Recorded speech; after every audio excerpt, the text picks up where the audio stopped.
right, everybody. So we're using a new microphone. Pretty excited. Hopefully, it sounds a little bit better. Anyways, I'd like to talk a little bit about three arguments that are rarely used for the flood. And we're going to dive into these real quick. And hopefully, you enjoyed as much as I enjoyed talking about it. First off is underwater nations. I haven't heard anyone mention this, and this seems like a pretty logical conclusion. If the world's been underwater, you'd expect nations underwater, and nobody really talks about this. So let's go ahead and dive into these. Genesis 7:17, and the flood was 40 days upon the earth, and the waters increased and bare up the ark, and it was lifted above the earth, and the waters prevailed and were increased greatly upon the earth. And the ark went upon the face of the waters, and the waters prevailed exceedingly upon the earth, and all the high hills that were under the whole heaven were covered. 15 cubits upward did the waters prevail, and the mountains were covered. Genesis 8:1, and God remembered Noah and every living thing, and the cattle that was with him in the ark, and God made a wind to pass over the earth.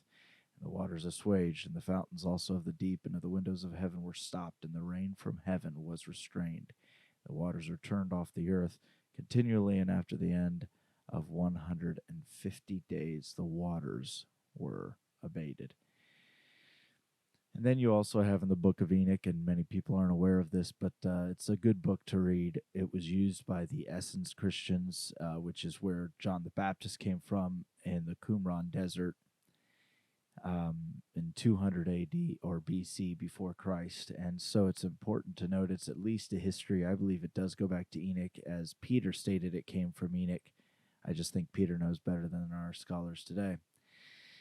Enoch 1:5 says, and all will be afraid, and the watchers will shake in fear with great trembling, and will seize them into the ends of the earth, and the high mountains will be shaken, and the high hills will be made low, and will melt like wax in a flame, and the earth will sink. So this is an important part, as you notice with both Genesis and Enoch. It appears to be that the water is going to sink down, and this is exactly what we find. Then we have ancient records of the earth sinking. You also have Flavius Josephus of the Antiquities of the Jews. In certain texts, it says that 1/3 of the earth was destroyed. So that would seem to imply that 1/3 of the earth would have more water. There'd be 1/3 more water. Psalms 104, verse 8, it says, they go up by the mountains, they go down by the valleys into the place which thou hast founded for them. And this is referring to the earth sinking in Psalms 104, verse 8. And some of them just flat out say it, but it's poetry, so you don't really want to ruin the poetry. Then there's the Epic of Gilgamesh, and it says, there's a plant that grows underwater. Then your hands will hold that which restores his lost youth to the man. So this is also another passage where it seems to make sense to say that everything's been destroyed and been put underwater. And remember, this is also written 2,000 years before Christ, the Epic of Gilgamesh was. And so it's just logical to say that the earth sank according to all legends. And you'll find more legends. These are this is a short overview of legends. And I wanted to show you that both mythological accounts of certain people in the past and then accounts of people today, they both agree. Like our accounts of Jewish history agree with the ancient accounts that the old world was flooded. So what evidence would you see in the ocean if this is true? So first off, you'd see water cliffs. If the old world sunk, you would see it, and you definitely see it. All along here is a cliff. It doesn't make sense if everything's just naturally progressed that you would have the earth would have anything other than the earth slowly sinking down. That just is the logical conclusion. However, instead we find that in the deep areas of the ocean, we'll find an upward tremor in the center. Then you find steep cliffs.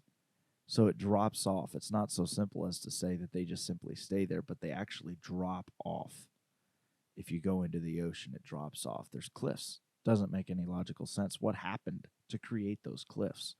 What happened to create these tremors, these upward tremors throughout the ocean? Well, maybe if the fountains of the deep were broken up and it shot upward, then obviously because the Bible says that too. It says waters came from underneath the earth. So that's the first thing we would see is we would see tremors underneath the ocean, and we'd see cliffs, and we see both of those things. And so the Earth did sink by all appearances, geologic or geographically. And so then we look on what about cities under the ocean? Well, we have these are just a few cities under the ocean or places that are under the ocean that I'm going to mention. It's not an exhaustive list. And once again, these are well known in the archaeological community. However, I haven't ever seen them be put to a debate against evolution and for a worldwide flood. And I feel like they should be responsible. Archaeologists should be responsible to explain how these things happened. So there's Pavla Petri around 5,000 years old. Coincidence? I don't think so. This is also under the ocean. They found several different things, cliffs and artifacts. And now you'll find that this is actually within the cliff, but it's still very interesting. It's deep enough that I could say it had happened by the flood. Either way, they have to come up with a conclusion as to how Pavlopetri was destroyed. What caused that? Then you have Yanaguni, Japan, Jima, Japan, and this is one of the most fascinating discoveries underwater. Because they say off the coast of Japan there's also possibly a pyramid, which I'm not going to get into that. I guess it's some sort of conspiracy, but this isn't. You have these giant steps here, as you can tell. They have all sorts of really bizarre megalithic structures that are under the water off the coast of Japan. Once again, a nation underwater just doesn't make sense. Why is there a nation underwater if there wasn't a worldwide flood? And this is a photo. I think this is photoshopped. It's supposed to be a 4-mile pyramid photo, and we don't have that. So this is definitely not the real thing. This might be a small ziggurat or something off the coast of Japan. I couldn't confirm this, but either way. Then there's Mahabalipuram in India, which is another nation that's underwater. As you can see, you've got staircases, you've got some sort of carving and altars possibly. And you find that you have arches that are off the coast of India. You find the Bimini Road off of the Bahamas. That's another thing, and you'll find these little steps and these pathways. And what in the world what are those for? And you find all sorts of crazy different things off of the Bimini Roads in the Bahamas, and that's where lots of legends have come from. So then that's two of them. Then you have the Bible verse that says the fountains of the deep will be opened up. Genesis 7:11, the fountains of the great deep broken up. The fountains of the deep were broken up. Jasher 6:14, which is another thing. And once again, here's your cliffs, and here is the breaking up of the tremors. And I've never heard an explanation for this by the evolutionist. I've never heard a debate by the creationist. But there's so many points to debate because evolution is idiotic. Literally, it's just a very stupid theory. It's pure indoctrination. With that being said, I haven't heard any debate regarding this specific information, and I thought it'd be neat to show it to you. Yep, those are the upward tremors. Then another argument I've heard a few times, but they don't use it quite enough, in my opinion. Every ancient history dating to that time records a worldwide flood. You have the Epic of Gilgamesh, which has Utnapishtim, and it means that's basically Noah. It says Utnapishtim, my father, and this is so. First off, you have a Noah, Utnapishtim. To him alone of men, the gods had given everlasting life, so he seemed to have lived forever. This Utnapishtim Noah, so that's a pretty important point. God, because of his oath, warned me Utnapishtim in a dream. So now you notice that he was warned of a dream, just like Genesis.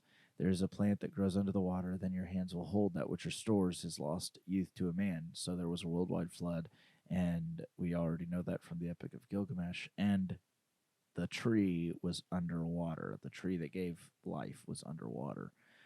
And so that's another thing that kind of seems to point to the same thing. The reason the tree would have been underwater is because of the flood. bread for Ned, the keeper of the gate, bread for Ningazida, and this is a serpent god of fertility, which is the devil. That's exactly what we know him as. The god of the serpent, the lord of the tree of life. Um, and it supposedly he's protecting it from mankind. Utnapishtim saved the world from a flood by a boat. So those are all similarities of the Epic of Gilgamesh. You have Zayasudra, which is a worldwide flood. God warned a man to build a boat. The man made sacrifices to appease God. The man was given eternal life, so he seemed to have lived forever, which makes sense because Noah lived several hundred years after the flood. The Epic of Atrahasis, 1,200 years after creation, Enki, the one portraying God, warned Atrahasis. He built a boat. Atrahasis, Noah, was known as kind and wise. Atrahasis gives a sacrifice to God. Atrahasis seems to live forever. And then you have the Aztec flood. A man and his wife was warned of a flood and hid in a hollow tree. That has nothing other than the flood in common. But most of them have those traits in common with Noah at the forefront with different names. Gun Yu in the Chinese records, it says God warns of a flood. Now, this is important because this record here is also extremely important because everyone says, oh, they're just myths. Well, if you look at the myths of the Chinese, they're not written as myths in any way, shape, or form. And so when you look at Gun Yu, this is a very odd thing to claim as a myth unless you just don't know the actual history of Gun Yu. God warns of a flood. The man builds a boat. He sacrifices a lamb. They say they have found evidence of this flood, and it dates to the same time that we would mention, and they'd say, oh, but it was only a local flood. Whatever. They institute sacrificial lambs throughout China because of this Gun Yu. And so, once again, this is recorded by Gun Yu, I should say. And so they have very similar system. So this is just a small evidence of what Christianity has to look to. There's a lot of evidence for a worldwide flood that really just makes evolution look stupid. These are just a few of them that make evolution look stupid, in my opinion. And I'm sure throughout time we'll get a lot more. But thank you so much for joining us. Hopefully, you have a great day, and may God bless you.